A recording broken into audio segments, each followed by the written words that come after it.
राधे राधे सभी भक्तों को हमारो ब्रज चैनल पर आप सभी को स्वागत है। आज हम ब्रज दर्शन में एक ऐसी जगह चलेंगे जिसके बारे में जानने के लिए हर एक भक्त बेताब रहता है, बेचैन रहता है। भक्तों, आज हम चलेंगे श्री हित प्रेमानंद जी महाराज के आश्रम। आज आपको मैं वो रूट बताने वाला हूँ जिससे आप आसानी से महाराज जी तक पहुँचे जा सकते हैं बिना किसी परेशानी के। ये वीडियो स्पेशली NH2 का प्रयोग करके वृंदावन आने वाले भक्तों के लिए है, जैसे कि दिल्ली, हरियाणा, पंजाब, ग्वालियर, आगरा। NH2 से जितने भी भक्त वृंदावन मथुरा आते हैं वो आसानी से इस रूट का प्रयोग करके श्री हित प्रेमानंद जी महाराज के दर्शन पा सकते हैं, उनके सत्संग को सुन सकते हैं। तो आपको पूरा रूट में बतलाऊंगा, रिमार्क बताऊंगा, आप नोट करते जाइएगा कि कहाँ कहाँ पर हमें मार्क बताए जा रहे हैं जिनसे हम आसानी से महाराज जी के दर्शन तक पहुंच सकते हैं। तो देरी ना करते हुए एंड तक वीडियो को देखिए। शुरू करते हैं वीडियो। राधे राधे। इस समय मैं NH2 पर हूं और आप जब NH2 का प्रयोग करके वृंदावन की तरफ आते हैं तो वृंदावन में घुसने से पहले एक छठीगरा नाम की जगह पड़ती है। तो छठीगरा पर एक फ्लाईओवर है, उस फ्लाईओवर पर आपको चढ़ कर के नहीं जाना है। आपको लेफ्ट हैंड पर, अगर आप दिल्ली से आते हैं तो आपको लेफ्ट हैंड पर नीचे से क्रॉस होना है, और अगर आप आगरा ग्वालियर से आते हैं तो आपको राइट हैंड पर नीचे से क्रॉस होकर के आना है। तो आप सामने देख सकते हैं ये NH2 का फ्लाईओवर वाला रोड है और ये नीचे छठीगरा वृंदावन की तरफ जाने वाला रोड है। तो हम इस नीचे वाले रूट का प्रयोग करेंगे और वृंदावन की ओर चलेंगे।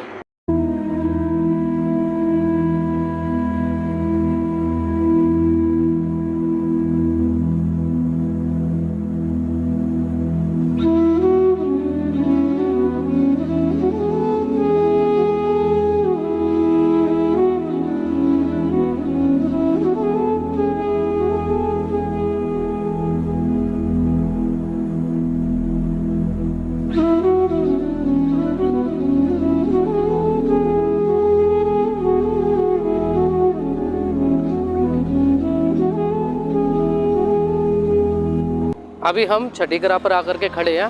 पीछे आप देख सकते हैं मेरो वृंदावन के नाम से गेट है, जैसे देखते ही ब्रजवासी वाली फीलिंग आपके अंदर आ जानी है। और सामने फ्लाईओवर है। जब आप आगरा की साइड से आएंगे तो आपको यहाँ से टर्न लेना है, और दिल्ली की साइड से आएंगे तब भी आपको टर्न लेना है। सामने ये मेरो वृंदावन नाम का गेट आ जाएगा। तो फिर आपको सीधा निकलना है। सीधा आपको रास्ते में कौन से मंदिर पड़ने वाले हैं, कौन से मंदिर के आप दर्शन भी कर सकते हैं, ये भी हम आपको बता देंगे। चलते हैं।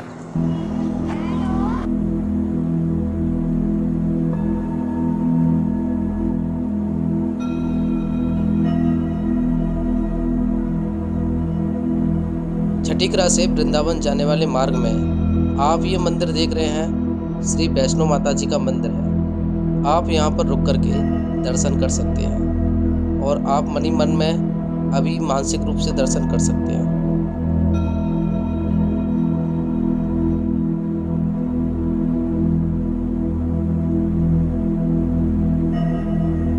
वैष्णो माता के दर्शन करने के बाद आप सामने जो मंदिर देख रहे हैं ये कथावाचक ठाकुर देवकी नंदन जी का आश्रम है। यह जगह अक्षपात्र है और यहाँ पर दुनिया का सबसे ऊंचा मंदिर चंद्रोदय मंदिर बनने जा रहा है। जब छठीगरा से आप सीधा वृंदावन की तरफ आओगे तो आपको रास्ते में श्री वैष्णो माता जी का मंदिर मिलेगा, और उसके बाद में भागवताचार्य श्री देवकी नंदन ठाकुर जी का एक आश्रम में है और मंदिर भी है। उसके बाद में अक्षयपात्र जहाँ पर चंद्रोदय मंदिर बन रहा है वो पड़ेगा, और उससे आगे जब आएंगे वृंदावन में प्रवेश करेंगे तो आपको मल्टी लेवल कार पार्किंग दिख जाएगी। और इस कार पार्किंग के लिए मैं क्यों बता रहा हूँ, क्योंकि जैसे ही आप वृंदावन में प्रवेश करेंगे तो आप जिस भी वाहन से आ रहे हैं उस वाहन को यहीं पर पार्क करना अनिवार्य है, क्योंकि अंदर आप वाहन को नहीं ले जा सकते। आपकी कार है या कोई भी 4 व्हीलर जिससे आप आ रहे हैं तो आप अंदर नहीं ले जा पाएंगे, क्योंकि यहाँ का जो ट्रैफिक रूल्स है वो काफ़ी सख्त है, स्ट्रिक्ट है, ताकि यहाँ के जो श्रद्धालुजन हैं उनको कोई भी समस्या ना आए। इसलिए आपको अपने जो भी वाहन लाए हैं वो आप वहाँ पर पार्क कर सकते हैं। और सबसे अच्छी बात ये है कि ये गवर्नमेंट ऑथराइज्ड है, तो आपको ज़्यादा दिक्कत वाली बात नहीं है। इसके अलावा यहाँ पर बहुत सारी प्राइवेट कार पार्किंग है, तो वहाँ पर भी आप अपनी कार पार्क करके आप आगे बढ़ सकते हैं। तो यहाँ पर आप जब कार पार्किंग करेंगे तो उसके बाद में यहाँ पर ई रिक्शा चल रहे हैं, यहाँ से ई रिक्शा ले सकते हैं और ई रिक्शा से आप आगे वृंदावन में प्रवेश कर सकते हैं। आइए चलते हैं, रास्ते में और कहाँ पर रुकना है या कहाँ पर मार्ग है वो मैं आपको बताऊँगा। चलिए। तो यहाँ से शुरू होता है कृपालु जी का दरबार। आपको यहाँ पर स्वप्न वाली दुनिया जीने को मिलेगी। एक बार आप प्रेम मंदिर में प्रवेश कर जाते हैं तो आपको ऐसा लगेगा जैसे आप अभी भी स्वप्न में चल रहे हैं। तो यही है प्रेम मंदिर। मानसिक रूप से दर्शन करें और आगे चलें।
छठीगढ़ से जब हम सीधे निकले थे तो हमें रास्ते में वैष्णो माँ का मंदिर, देवकी नंदन ठाकुर जी का मंदिर, अक्षयपात्र चंद्रोदय मंदिर और फिर उसके बाद में मल्टी लेवल कार पार्किंग और उसके बाद प्रेम मंदिर रास्ते में मिले हमें।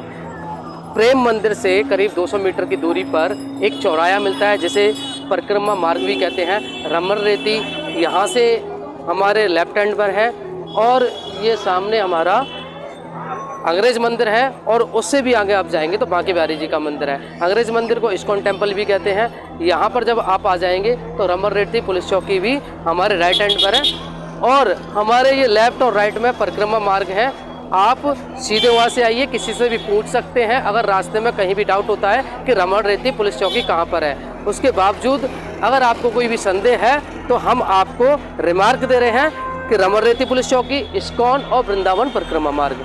और यहाँ जब आप आ जाएंगे तो हमें लेफ्ट साइड में मुड़ना है और लेफ्ट साइड में आइए चलते हैं।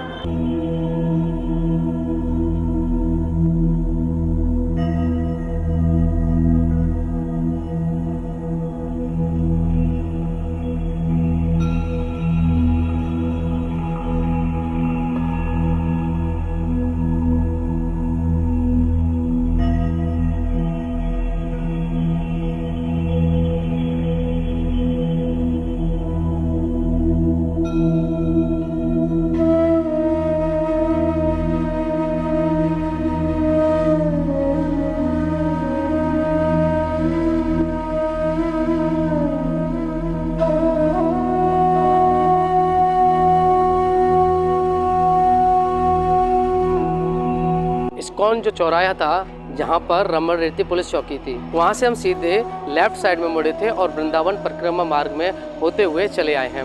आपको कहीं भी दाएं या बाएं कहीं नहीं मुड़ना है, सीधे परिक्रमा मार्ग को फॉलो करना है। जब आप परिक्रमा मार्ग को फॉलो करेंगे तो वहाँ पर आपको एक कट मिलेगा हल्का सा, मतलब आपको वो मुड़ना नहीं है लेकिन वो मार्ग में ही टेढ़ापन है। और वहाँ पर जाकर के आप देखोगे तो मेरे जस्ट पीछे एक हॉस्पिटल है जिसे भक्ति वेदांत हॉस्पिटल वृंदावन कहते हैं। उसी के जस्ट सामने एक कॉलोनी है और इस कॉलोनी का नाम आप ऊपर पढ़ सकते हैं, श्री राधा रमन विहार कॉलोनी है। और यहाँ पर हमारे लेफ़्ट साइड में संत निवास श्री हित राधा केली कुंज बराह घाट परिक्रमा मार्ग। इसका एक और रिमार्क ये है कि जस्ट आप परिक्रमा देते हुए जाएंगे तो आपको एक कट मिलेगा राइट हैंड पर, जहाँ पर परिक्रमा राइट साइड में मुड़ जाती है, बिल्कुल राइट साइड में परिक्रमा मुड़ती है, वहाँ तक आपको जाना नहीं है। उस जगह को बराह घाट बोलते हैं। तो उससे पहले ही ये करीब 100 मीटर पहले ये जगह है, ये कॉलोनी है। तो इसी कॉलोनी में हमको प्रवेश करना है और इसी कॉलोनी में महाराज जी का ये संत निवास है। तो आइए महाराज जी के दर्शन के लिए चलते हैं।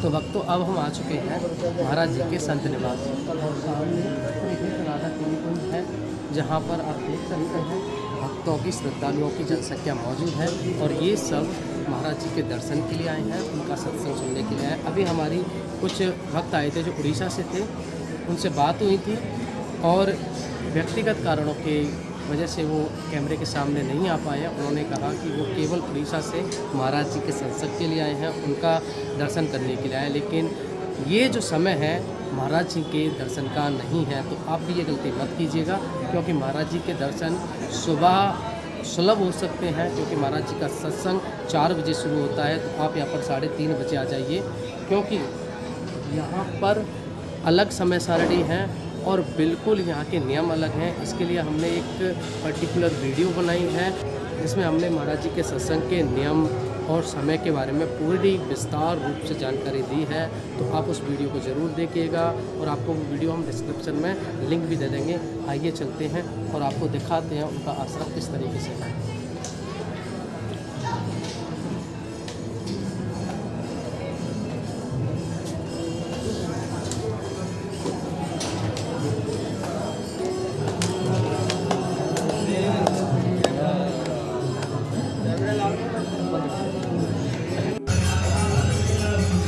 सबसे पहले मैं आपको बता दूं कि ये मुख्य द्वार है और इसमें 3 द्वार हैं। जबकि पहला द्वार उधर है, दूसरा द्वार यहाँ पर है और तीसरा द्वार यहाँ पर है। इसके अंदर श्री हित प्रेमानंद जी के सत्संग चलते हैं, प्रवचन होते हैं। वहाँ पर श्री हित प्रेमानंद जी के प्रवचन के लिए, सत्संग के लिए एक बहुत बड़ा हॉल है, लेकिन उसमें जो संख्या पहुँचती है वो लिमिटेड संख्या है और बाकी के जो वहाँ से बचते हैं वहाँ पर पूरी जनसंख्या नहीं आ पाती है। इसलिए यहाँ पर बैठ करके बाकी के लोग उनका सत्संग प्रवचन सुनते हैं।